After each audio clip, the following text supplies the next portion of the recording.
Hello learner, welcome to classmate Adda. आज इस video में हम लोग क्लास 11th का इतिहास को पढ़ने वाले हैं। इतिहास जिसमें चैप्टर है 1 जिसका नाम है समय की शुरुआत से। ठीक है, ये है वीडियो नंबर 1।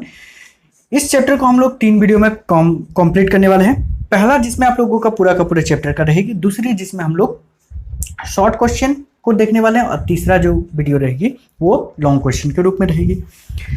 हम लोग इसको आगे बढ़ाएंगे, लेकिन आगे बढ़ाने से पहले आप लोगों को मैं पूछूंगा एक सवाल जिसका उत्तर आप लोगों को देना है कि मनुष्य की उत्पत्ति किससे हुई थी। मनुष्य की उत्पत्ति किससे हुई थी, इसके लिए आपको 4 ऑप्शन दिया गया है। वानर से, हाथी से, शेर से या बाघ से। तो ये आप लोगों को कमेंट बॉक्स में बताना है। ठीक है, चलिए हम लोग चैप्टर की ओर बढ़ते हैं, जिसमें चैप्टर में आपको बताया जा रहा है कि मनुष्य के विकास की कहानी एक दिलचस्प कहानी है। मनुष्य का विकास की कहानी को यदि देखा जाए तो ये बहुत ही दिलचस्प कहानी है। मानव प्रकृति विज्ञानी चार्ल्स डार्विन के युगांतरकारी मतानुसार मनुष्य ने जानवरों से ही क्रमिक रूप से विकसित होकर अपने वर्तमान स्थिति को प्राप्त किया है। यदि हम लोग चार्ल्स डार्विन के बात को समझे तो उनका कहने के अनुसार, या उन्होंने जो कहा था उनके अनुसार जो है, कह रहा है कि मनुष्य का विकास जो है वो जानवरों से ही हुआ है। जानवरों से ही क्रमिक रूप से विकास होता गया और उसके बाद फिर मनुष्य के रूप में वो परिवर्तित हो गया। उसके बाद कह रहा है कि 56 लाख वर्ष पूर्व पृथ्वी पर मनुष्य के समान प्राणियों का उद्भव हुआ। मनुष्य के समान ही एक प्राणी का उद्भव हुआ लगभग 56 लाख वर्ष पूर्व, जिसको हम लोग मनुष्य कहते हैं। ठीक है, मतलब मनुष्य जैसा हो गया कि अब वो आगे मनुष्य के रूप में परिवर्तित हुआ। उसके बाद कह रहा है कालांतर में अनेक प्रकार के मानव उत्पन्न और विलुप्त हुए। और इस कालांतर में, इस काल में, इस समय में क्या हुआ कि बहुत सारे मानवों की उत्पत्ति हुई और वो विलुप्त भी हुआ। मतलब मानव आए और मानव गए भी, मतलब बहुत प्रकार के। लेकिन अनुमान के अनुसार कि आधुनिक मानव की उत्पत्ति लगभग 1,60,000 वर्ष पूर्व हुई, जिसको आज हम लोग मानव कह सकते हैं। ऐसे इंसान की उत्पत्ति यदि देखा जाए तो 1,60,000 वर्ष पूर्व हुई थी।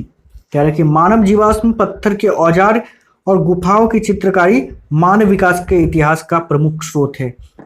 यदि हम लोग जैसे बोलते हैं कि मानव का विकास हो गया, किस प्रकार से हुई, तो ये हम लोग को कैसे पता चल रहा है? तो सबसे पहले मनुष्य का जीवाश्म से पता चल रहा है, जो हम लोगों को मिट्टी से प्राप्त हो रही है, मतलब खुदाई के दौरान। उससे पता चल रहा है कि मनुष्य किस प्रकार से विकास हुआ मनुष्य का, और उसके बाद किस प्रकार से उसमें परिवर्तन आता गया। दूसरा, पत्थर के औजार से भी पता चल रहा है। और तीसरा जो है, गुफाओं की चित्रकारी से पता चल रहा है कि मनुष्य का विकास जो है वो किस प्रकार से हुआ है। ये 3 स्रोत भी है जहां से हम लोग मनुष्य के बारे में जानकारी भी प्राप्त करते हैं, प्राचीन मनुष्य के बारे में। ठीक है, आगे आप लोगों को बताया जा रहा है एशिया व अफ्रीका में स्तनपायी प्राणियों के प्राइमेट पाए गए हैं। यदि एशिया और अफ्रीका में देखा जाए तो यहीं पर स्तनपायी प्राणियों का प्राइमेट पाए गए हैं। स्तनपायी किसको बोला जाता था? तो वैसे जानवर जो कि बच्चे को जन्म देने के बाद दूध पिलाया करते थे, उसको स्तनपायी कहा जाता है। और तो और कहा जा रहा है कि 240 लाख वर्ष पूर्व इसी प्राइमेट श्रेणी में होमिनोइड्स का उद्भव हुआ। इस प्राइमेट समूह का यदि बात करें तो इसी प्राइमेट समूह में या श्रेणी में बोल सकते हैं 240 लाख वर्ष पूर्व होमिनोइड का जन्म हुआ। और होमिनोइड जो कि वानर अर्थात एप, इसी प्राइमेट श्रेणी के सम्मिलित है। ठीक है, इसी प्राइमेट श्रेणी का है बोल सकते हैं आप लोग। आगे आप लोगों को बताया जा रहा है यहाँ पर कि होमिनिड का उद्भव भी होमिनोइड से हुआ है। इन दोनों के मध्य समानताएं व विषमताएं भी विद्यमान है। सिंपल सी बात है कि होमिनिड जो है, जब होमिनोइड से आएगा तो उसमें समानता तो होगी, लेकिन जब ये अलग हो रहा है, नाम भी अलग है, तो सिंपल सी बात है कि इसका कुछ विषमता भी होगी, जिसके कारण नाम भी अलग दिया गया है। होमिनिड्स का यदि बात किया जाए तो ये चौपाया थे, लेकिन होमिनिड का यदि बात किया जाए तो ये चौपाया नहीं थे, बल्कि ये 2 पैर से सीधे खड़े होकर पिछले पैरों से चल सकते थे। ठीक है ना, मतलब यहाँ पर बताया जा रहा है चौपाया का मतलब होता है जो चारों पैर, मतलब हाथ, जैसे हाथ का इस्तेमाल ना करके वो लोग चारों को पैर के रूप में इस्तेमाल करते थे, उसको चौपाया बोला जाता है। क्लियर। आगे बताया जा रहा है कि होमिनिड का उद्भव अफ्रीका में हुआ और इसके जीवाश्म ऑस्ट्रेलोपिथेकस वंश के वंशज संबंधित थे या वंशज थे बोल सकते हैं। देखिए होमिनिड जो है इसका उद्भव अफ्रीका में हुआ है, ये तो सिंपल सी बात है। या यहाँ पर आप लोगों को लिखना भूल गए हैं, लेकिन यहाँ पर आप लोग देख सकते हो कि होमिनिड का जो ये है मतलब अस्थिया वगैरह है वो लगभग 56 लाख वर्ष पूर्व का पाया गया है अफ्रीका में। लेकिन बाकी जिस जिस क्षेत्र में पाया गया है, जैसे एशिया हो गया, ठीक है, या तो फिर यूरोप हो गया, इन सभी में लगभग 15 से 19 लाख वर्ष पूर्व का है। किसका मतलब क्या हुआ? किसका मतलब यही हुआ कि अफ्रीका में ही इसका उद्भव हुआ, इसी कारण अफ्रीका में सबसे पुराना पाया गया है। ठीक है, आगे कह रहा है कि इसका उद्भव काल करीब 56 लाख वर्ष पूर्व माना गया है। ठीक है, और अफ्रीका में पाया गया और ये 56 लाख वर्ष पूर्व माना गया है इसका आयु। आयु नहीं बोल सकते, मतलब इसका काल बोल सकते हैं कि कब का ये है। आगे बताया जा रहा है कि ऑस्ट्रेलोपिथेक्स और होमो होमिनिड्स की महत्वपूर्ण शाखाएं थी। ऑस्ट्रेलोपिथेक्स जो है और होमो है, ये दोनों जो है होमिनिड का ही क्या है, एक महत्वपूर्ण शाखा है। इन दोनों के मध्य अंतर परस्पर मस्तिष्क के आकार, देखिए इसमें अंतर किस चीज का है, तो सबसे पहले मस्तिष्क के आकार का है, दूसरा जबड़े का है, दांत का है, और इसी के आधार पर जो है इसका वर्गीकरण किया गया है। ठीक है, चलिए आगे बढ़ते हैं हम लोग।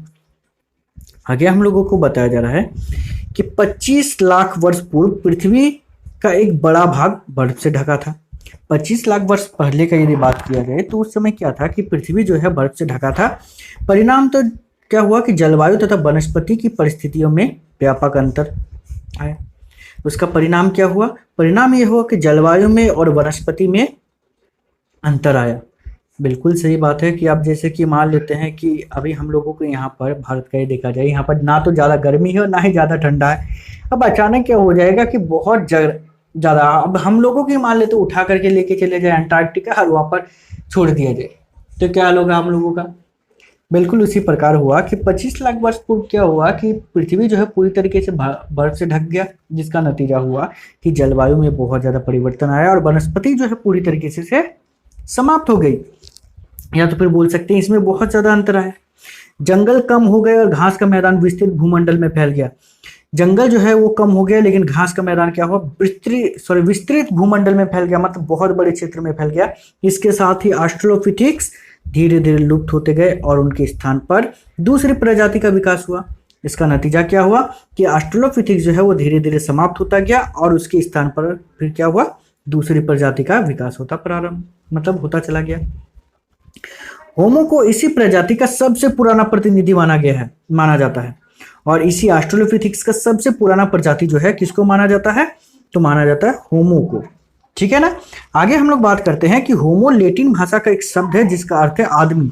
होमो जो है लैटिन भाषा का एक शब्द है जिसका अर्थ होता है आदमी, और जरूरी नहीं है कि ये पुरुष के लिए, ये जो है स्त्री और पुरुष दोनों के लिए इसका इस्तेमाल किया जाता है। किसका? तो आदमी मतलब यहाँ पर होमो है, ठीक है ना। होमो का इस्तेमाल किया जाता है पुरुष और स्त्री दोनों के लिए। आगे बताया जा रहा है होमो हैबिलिस के जीवाश्म इथियोपिया में, ओमो, तंजानिया, ओल्डुआई गोर्ज नामक स्थान पर पाए गए हैं। होमो हैबिलिस जो है इसका जीवाश्म कहाँ कहाँ पाया गया, तो इथियोपिया में ओमो, तंजानिया और ओल्डुआई गोर्ज में पाया गया है। ये प्रजातियां अनुमानतः 10 लाख वर्ष पूर्व तक जीवित थी। कह रहा है कि ये जो प्रजाति है अनुमान के अनुसार लगभग 10 लाख वर्ष पूर्व तक ये जीवित था, अभी पूरी तरीके से ये समाप्त हो चुकी है। आगे कह रहा है कि होमो निएंडरथैलिस जीवाश्म लगभग 1,30,000 से 35,000 वर्ष पूर्व यूरोप, पश्चिमी व मध्य एशिया में पाए गए हैं, जबकि यूरोप में इसके जीवाश्म लगभग 35,000 वर्ष पूर्व अचानक गायब हो गया। कह रहा है लेकिन निएंडरथैलिस जो जीवाश्म है वो लगभग 1,30,000 से लेकर के 35,000 साल पुराना है। ये यूरोप में पाया गया, पश्चिमी और मध्य एशिया में पाया गया, लेकिन अचानक क्या हुआ कि 35,000 वर्ष पूर्व ये यूरोप से पूरी तरीके से गायब हो गया। हो सकता है कि कोई घटना घटी होगी, प्राकृतिक आपदा वगैरह कुछ ऐसा हुआ होगा जिसका नतीजा ये हुआ कि ये पूरी तरीके से गायब हो गया होगा। आगे कह रहा है कि जीवाश्मों का नामकरण दिलचस्प है। इसका नामकरण उन स्थानों के आधार पर रखा गया है जहां ये जीवाश्म सर्वप्रथम मिले हैं। देखिए जीवाश्म जो है उसका नामकरण उसके स्थान के आधार पर किया गया। अब कैसे किया गया, तो जहां पर कोई जीवाश्म पाया जाता था तो उसी स्थान के आधार पर उसका नामकरण कर दिया जाता था। जैसे कि आप लोगों को बताया जा रहा है निएंडर घाटी में पाए गए जीवाश्म ईंधन को होमो निएंडरथैलिस कहा गया। ठीक है, निएंडर घाटी में जो पाया गया उसका नाम दिया गया होमो निएंडरथैलिस, उसके जगह के अनुसार। बस यही बात आप लोगों को यहाँ पर बताने का कोशिश कर रहा है। आगे जैसे हम लोग बात करें तो यहाँ पर बताया जा रहा है कि निस्संदेह आदि मानव कई तरीकों से अपना भोजन इकट्ठा किया करते थे, जैसे संग्रहण, शिकार, अपमार्जन, मछली पकड़ना आदि। तो निस्संदेह बोल रहा है कि आदि मानव जो है कई प्रकार से भोजन इकट्ठा करते थे। सबसे पहले तो संग्रहण तरीके से, दूसरा शिकार, तीसरा अपमार्जन और चौथा मछली पकड़ना। अच्छा, इसमें आप लोग लिखिएगा अपमार्जन जो है ये किसे कहा जाता है, ठीक है। अपमार्जन का अर्थ क्या होता है, इसका मतलब क्या होता है, आप लोग बताइएगा कमेंट में। नहीं बता सकते हो तो वो भी आप लोग कमेंट कीजिए, मैं आप लोगों को बता दूंगा, ठीक है ना। चलिए आगे जो बताया जा रहा है आप लोगों को कि आदि मानव द्वारा निर्मित वस्तुओं से हमें उनकी जीवन शैली का ज्ञान होता है। आदि मानव जो है उससे निर्मित जो वस्तु है उससे हमें उसकी जीवन शैली के बारे में पता चल रहा है। कह रहा है कि केनिया में किलोम्बे और ओलोजेरसाइली जैसे स्थानों की खुदाई से हजारों संख्या में शल्य उपकरण तथा हस्त कुठार मिले, जो कि 7 लाख से 5 लाख वर्ष पुराने औजार हैं। देखिए ये तो सोचने वाली बात है कि कह रहा है कि ये केनिया जो है, केनिया कहाँ पर है, अफ्रीका में है। कह रहा है कि यहाँ का किलोम्बे और ओलोजेरसाइली जो जगह का नाम है, यहाँ पर हस्त कुठार मिले हैं, मतलब हाथों का सिंपल बोल सकते हैं हथियार, और शल्य उपकरण मतलब चिकित्सा का उपकरण, जो कि लगभग 7 लाख से 5 लाख वर्ष पुराना औजार है। इतना पुराने समय में भी वो लोग औजार बनाया करते थे। आगे कह रहा है इसी क्रम में चूल्हे का मिलना इस बात का सबूत है कि इस काल में आग का नियंत्रण कायम हो चुका था। और बताया जा रहा है कि चूल्हे का भी जो मिला है सबूत, उससे पता चल रहा है कि वो लोग आग पर भी नियंत्रण कर चुके थे उस टाइम तक। इसके अतिरिक्त संभवतः ऑस्ट्रेलोपिथेकस ने सबसे पहले पत्थर के औजार बनाए। ऑस्ट्रेलोपिथेकस जो है उन्होंने सबसे पहले किसका औजार बनाया, पत्थर का। और अनुमानतः स्त्री और पुरुष दोनों ही पत्थर के औजार को बनाने में कुशल थे। और अनुमानतः मतलब अनुमान लगाया जा रहा है कि स्त्री जो थे और पुरुष जो थे दोनों ही पत्थर के औजार बना सकने में कुशल थे, मतलब अच्छे थे, वो लोग दोनों बना सकते थे। आगे का बात किया जा रहा है यहाँ पर कि सिले हुए कपड़ों का सबसे प्राचीनतम साक्ष्य 21,000 वर्ष पुराना है, और सिला हुआ कपड़ा का भी साक्ष्य मिला है, जो कि लगभग कितना पुराना है, तो 21,000 वर्ष पुराना है। इसके अतिरिक्त हड्डी, सींग, हाथी के दांत, लकड़ी पर भी नक्काशी की प्रथा शुरू हो चुकी थी, और इन सभी में नक्काशी की प्रथा भी शुरू हो चुकी थी। साथ ही कह रहा है कि जीवित प्राणियों में मनुष्य ही ऐसा प्राणी है जिसमें विचार अभिव्यक्ति के लिए भाषा का प्रयोग किया गया है। कह रहे कि जीवित प्राणियों में मनुष्य ही एकमात्र ऐसा प्राणी है जो क्या करता है, भाषा का प्रयोग करता है। इसके अतिरिक्त उच्चारित ध्वनि और कला के मध्य अटूट संबंध को इनकार नहीं किया जा सकता है। साथ ही कह रहा है कि इसका यदि उच्चारित भाषा का देखा जाए, कला का देखा जाए, तो इसके बीच में इसका अटूट संबंध है, ठीक है, क्योंकि इसका उपयोग मनुष्य करता है। इसीलिए कारण दोनों ही संप्रेषण के सशक्त माध्यम है, क्योंकि ये दोनों क्या है, संप्रेषण के सशक्त माध्यम है, मतलब एक दूसरे से बात करने का या तो फिर जो हम बोलते हैं वो दूसरों पर व्यक्त करने का ये सबसे अच्छा माध्यम है। इसीलिए साथ ही कह रहा है कि मानव ने अंतिम चरण में अर्थात 10,000 से 4,500 वर्ष पूर्व जंगली पौधे को उगाना व जानवरों को पालतू बनाना सीख लिया। लेकिन यदि देखा जाए तो 10,000 से लेकर के लगभग 4,500 वर्ष पूर्व क्या हुआ था कि इंसानों ने जो है पौधे को उगाना और जानवरों को पालतू बनाना भी सीख लिया था। उसके एक स्थान पर रहकर खेती करना भी प्रारंभ कर दिया था, और एक स्थान पर रहकर के उन लोगों ने खेती करना भी प्रारंभ कर दिया था। कह रहा है कि निस्संदेह मानव की कृषि पर निर्भरता से उसके जीवन में क्रांतिकारी परिवर्तन आया। कह रहा है कि मनुष्य जब कृषि करना प्रारंभ किए तो कृषि पर जब निर्भर हो गए तो क्या हुआ कि उसके जीवन में क्रांतिकारी परिवर्तन है। साथ ही आप लोगों को कह रहा है कि वर्तमान युग में भी शिकारी संग्रह समाज दुनिया के ऐसे भागों में विद्वान है, जैसे अफ्रीका के कालाहारी में रहने वाला कुंग सेन इस समाज का जीवित प्रमाण है। कुंग सेन जो प्रजाति है बोल सकते हो, तो ये लोग क्या करता है, अभी भी घूम घूम करके शिकार करते हैं, भोजन को इकट्ठा करते हैं, ठीक है ना। तो ये था आप लोगों का चैप्टर, जो कि शॉर्ट में मैंने आप लोगों को पूरा का पूरा बता दिया। इसमें आप लोगों को लगता है कि कुछ छूट गया है तो आप लोग कमेंट कीजिएगा, मैं आप लोगों को बता दूंगा। इस वीडियो के बाद हम लोग शॉर्ट क्वेश्चन पर बात करेंगे, जो कि वीडियो नंबर 2 रहेगी, और वीडियो नंबर 3 जो रहेगी उसमें पूर्ण रूप से आप लोगों का जो होगी वो लॉन्ग टाइप का क्वेश्चन रहेगी, ठीक है ना।